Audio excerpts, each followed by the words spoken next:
Hindi napigilan na mag-react ng ina ni Sara Labati na si Mami Esther sa mga netizens na kung saan nagsasamig di umano'y ginagaya ni Barbie Imperial ang dating asawa ni Richard. Katulad na lamang ng pag-enroll sa culinary class ni Barbie na kung saan pareho sila ni Sara ng pinasukan. Komento ng netizen parang magmula ng nalink umano itong si Barbie kay Richard ay nagsimula na din ang paggagaya ni Barbie sa aktres. Napaka-imposible naman daw kasing nagkakataon lamang na nagkakapareho na sila ni Sara.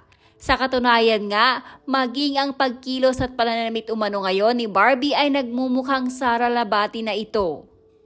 Dahil sa mga komentong ito ng netizen, hindi na iwasan na mag-reply ni Mami Esther. 3 face with tears emoji ang komento nito. Tila bang sumasang-ayon ito sa mga sinasabi ng publiko kay Barbie Imperial.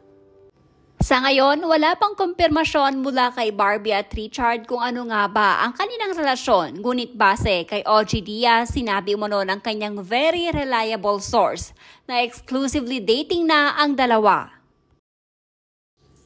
Ganon talaga, matatapang, walang pake kung may masaktan na kapwa babae or kahit makasira pa ng pamilya.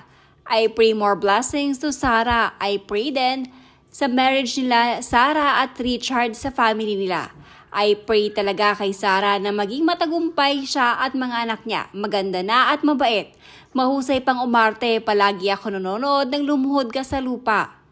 Pwede naman siyang mag-white kaso obvious naman na ginagaya niya si Sara. Hindi naman yung white dress issue dito kundi nanggagaya si Barbie.